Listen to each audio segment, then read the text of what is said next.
Bonjour, c'est Jean Descartes. En complément à mon récit sur Jeanne d'Arc, je vous explique dans cet épisode bonus pourquoi le dauphin, devenu grâce à elle le roi Charles VII, s'est montré aussi ingrat envers celle qui avait sauvé la France et pourquoi il ne fit rien pour la libérer de sa prison à Rouen et l'empêcher d'être brûlée vive. L'explication remonte sans doute à son enfance. Né en 1403, cinquième fils de Charles VI et d'Isabeau de Bavière, il devient dauphin en 1417 après la mort de tous ses frères aînés. Sa personnalité est chargée d'une lourde hérédité.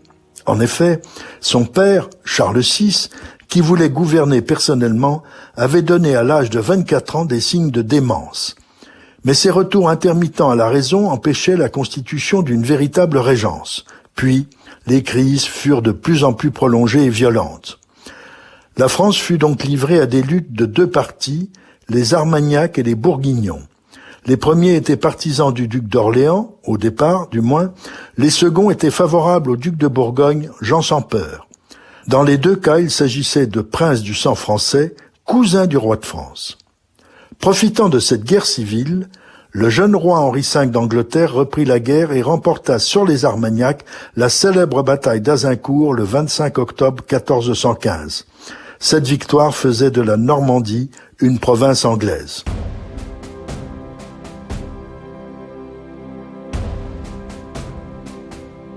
La France était en plein chaos.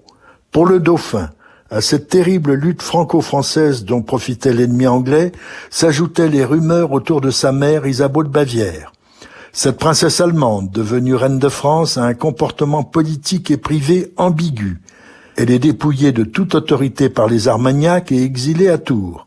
Puis, délivrée, elle s'installe à Troyes où elle constitue un gouvernement rival de celui de son fils aîné, le dauphin.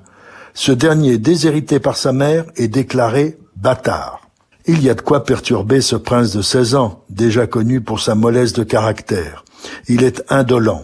De plus, sa mère soutient le mariage d'une de ses filles, Catherine de Valois, avec Henri V d'Angleterre et fait reconnaître son gendre, Henri V d'Angleterre, comme héritier du royaume de France à la place de son fils Charles.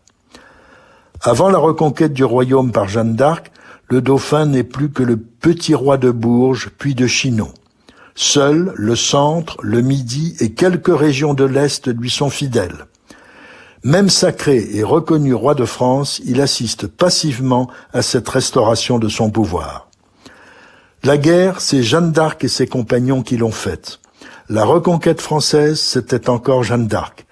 Et Charles VII était un tempérament à subir en permanence des influences, y compris celle de sa favorite Agnès Sorel.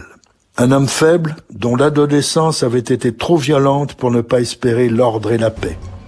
Le seul risque qu'il avait pris était de croire Jeanne d'Arc. En cela, il avait eu raison. Son règne fut une renaissance avec, grâce à Jacques Coeur, un essor commercial. Il laissera un royaume en bon état pour son fils, Louis XI. Si cet épisode vous a plu, allez écouter le récit de Au cœur de l'histoire consacré à la vie de Jeanne d'Arc. Il vous plaira, j'en suis certain. Et surtout, n'hésitez pas à en parler autour de vous et à me laisser vos commentaires sur le groupe Facebook de l'émission. Je vous dis à bientôt pour un nouvel épisode de Au cœur de l'histoire. Au cœur de l'histoire est une production Europe 1 Studio. Ce podcast est écrit et présenté par Jean Descartes. Il a été réalisé par Guillaume Vassou. Pour ne rater aucun épisode, abonnez-vous sur Apple Podcasts ou vos plateformes habituelles d'écoute.